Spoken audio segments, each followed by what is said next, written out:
በስራ ቦታዎች ላይ ከቀላል እስከ ከባድ አደጋ ይደርስብናል ወይ ሊደርስብን ይችላል እና ይህንን አደጋ አስመልክቶ ደግሞ አንድ አሰሪ ወይ ደግሞ የስራ ቦታ ላይ የሚገኝ ተቋም ምን መደረግ አለበት፣ ምን አይነት የህክምና አገልግሎት ይሰጠናል፣ አገልግሎቱስ በነፃ ነው ወይ የምናገኘው የሚለውን ነገር ነው የማሳያችሁ። ይህን አስመልክቶ የአሰሪና ሰራተኛ ጉዳይ አዋጅ ቁጥር 1156 ህዝባር 2001 አንቀጽ 105 እና 106 ላይ እንደተቀመጠው ጉዳት የደረሰበት ሰራተኛ እንደ አደጋው መንስኤና ክብደት ላይ ተመስርቶ ተመጣጣኝ የሆነ የተለያዩ የህክምና አገልግሎቶችን በነፃ ማግኘት እንደሚችል ያስቀምጣል። በጣም ጉዳት ለደረሰበት ሰራተኛ ለሚከተሉት አይነትና አገልግሎት የሚያስፈልገውን ወጪ አሰሪው ይከፍላል ይላል። ንዑስ አንቀጽ 1 የጠቅላላና የልዩ ህክምና እንዲሁም የቀዶ ህክምና ወጪዎች። ንዑስ አንቀጽ 2 የሆስፒታልና የመድኃኒት ወጪዎች። ንዑስ አንቀጽ 3 የማንኛውም አስፈላጊ ሰው ሰራሽ ምትክ ወይም ተጨማሪ አካሎችና የአጥንት ጥገና ወጪዎች ይላል። እንግዲህ የጠቅላላና የልዩ ህክምና እንዲሁም የቀዶ ጥገና ወጪዎች የሚለው ስራ እንግዲህ በስራ ላይ አደጋ ሲደርስብን የመጀመሪያው የመጀመሪያ ህክምና እርዳታ መስጫ ሳጥን ይኖራል ወይ ደግሞ የመጀመሪያ ህክምና እርዳታ መስጫ ክፍል ይኖራል። እሱም መዘጋጀት እንዳለበት አዋጁ ያስገድዳል ማለት ነው። ስለዚህ በስራ ቦታችን ላይ እነዚህ አስቸኳይ ወይ ደግሞ የመጀመሪያ ህክምና እርዳታ መስጫዎች መዘጋጀት እንዳለባቸው ይገልጻል። በነዛ ውስጥ ደግሞ አስፈላጊ መሳሪያዎች በውስጥ ሊኖር እንደሚገባ ነው የሚገልጸው። ለምሳሌ ያህል እንደ አዮዲን፣ እንደ አልኮል እንዲሁም ፋሻ፣ የተለያዩ መቆራረጫ፣ መቀስ እና ሌሎች አስፈላጊ ለህክምና ለመጀመሪያ ህክምና እርዳታ መስጫ አገልግሎት የሚውሉ ሌሎች አስፈላጊ ቁሳቁሶች ሊኖሩት ይገባል። ሲቀጥል ደግሞ በዛ ቦታ ላይ የመጀመሪያ ህክምና እርዳታ መስጫ ቦታ ቢያንስ አንድ አልጋ ያለው ሰፋ ያለ ክፍል፣ መናፈሻ፣ እንደዚህ መስኮቱ የተከፋፈቱ ቢሆን ይመረጣል። ለማንኛውም እንደዚህ አይነት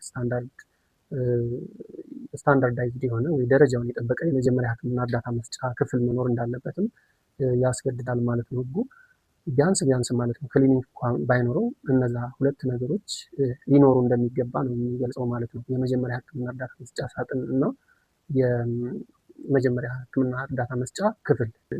ልዩ ህክምና ሲባል ደግሞ በዛ የስራ ቦታ ውስጥ ወይ ጤና ጣቢያ ካለ ወይ ክሊኒክ ካለ እሱን ማከም የማይቻልበት ሁኔታ ሲኖር በራሱ ወጪ አምቡላንስ ወደ ተለያየ ወይ ደግሞ ወደሚመለከተው በውል የተያያዘ ሊሆን ይችላል ወይ ከዛ ድርጅት ጋር ውል ያለው የከፍተኛ ክሊኒክ ወይ ደግሞ ሆስፒታል ሊሆን ይችላል።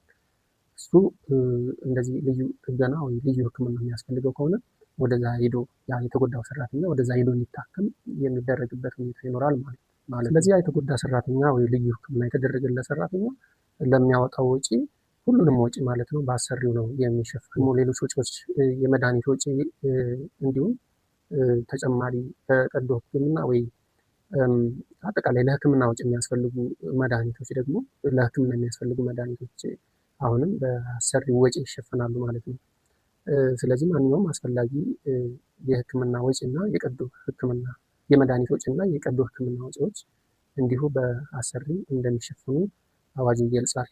እሺ ሰው ሰራሽ አካል ሲል ደግሞ ምን ማለት ነው? ሰው ሰራሽ አካላት ማለት ለምሳሌ የመስማት ችግር ቢፈጠርበት ያ የመስማት ችግር ለማገዝ የሚገጠሙ የተለያዩ የኤሌክትሮኒክስ መሳሪያዎች ወይም የተለያዩ ቴክኖሎጂዎችን ተጠቅሞ መስማቱ እንዲመለስ የሚያደርጉ ቴክኖሎጂዎች ለእነሱም ወጪ እንዲሁ አሰሪ እንደሚሸፍን ነው የሚገልጸው።